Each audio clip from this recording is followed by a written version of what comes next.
Happy Friday, Brian Manning here with your weekly update. Let's get right to it. We got a lot to talk about. So let's see. Monday this week, quiet news day. Really not much to talk about there. Most markets sitting back and waiting to see what's going to happen with the Federal Reserve.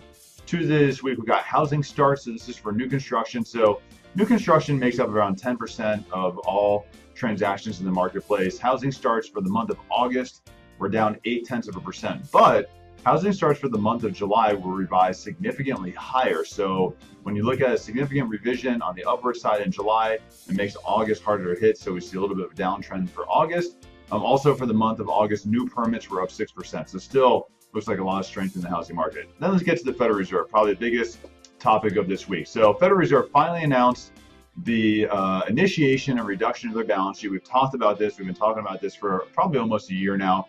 Right now, the Federal Reserve's balance sheet, as part of quantitative easing, which got us out of the recession from 2008, the balance sheet right now is about $4.5 trillion. This is a combination of U.S. Treasuries and mortgage-backed securities. So of this balance sheet, about $1.8 trillion is mortgage-backed securities. So right now, the Federal Reserve is reinvesting about $25 billion a month. So what that means is, as consumers, and we have mortgages, when someone either sells their home or refinances and pays off their mortgage and the Federal Reserve owns the mortgage-backed security, they're taking that money and they're still reinvesting it back into the bond market, buying more mortgage-backed securities. So right now, the Federal Reserve on a monthly basis is still buying about $25 billion a month in mortgage-backed securities.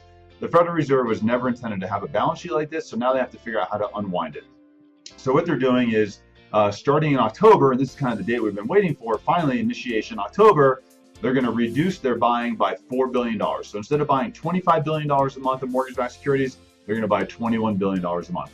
4 months later in January, they're going to reduce it again by another $4 billion. So $8 billion reduction total. Now they're going to be buying $17 billion a month in mortgage-backed securities. In April, another reduction. They're going to reduce it down by another $4 billion. So now they'll be buying a total of $9 billion a month. In October, another $4 billion reduction. So they're going to dwindle their way all the way down to repurchasing at $5 billion a month in mortgage-backed securities. So with all of this said, it's going to take them until about 2025 to get down to about a zero number here. Probably unrealistic, excuse me. One of the reasons why is that on average, the U.S. economy, the longest it's ever gone without going into a recession is 10 years. Right now, we are 9 years out of a recession. It would be unlikely that we would go all the way from now until 2025 and not slip back into another recession. Federal Reserve has to do something. They need to have some monetary tools to be able to combat a recession when it happens, but probably unrealistic that the entire program is going to come to fruition.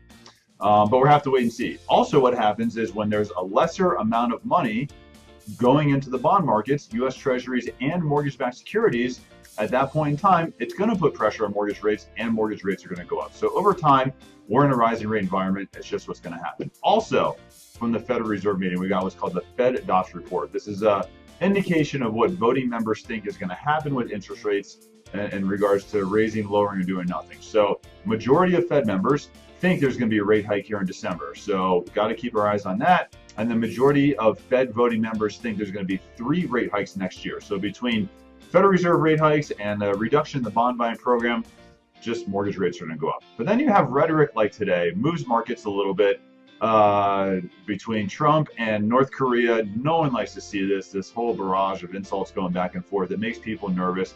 It makes investors nervous. You see a little bit of a sell-off in the stock market, a little bit of money moving into bonds.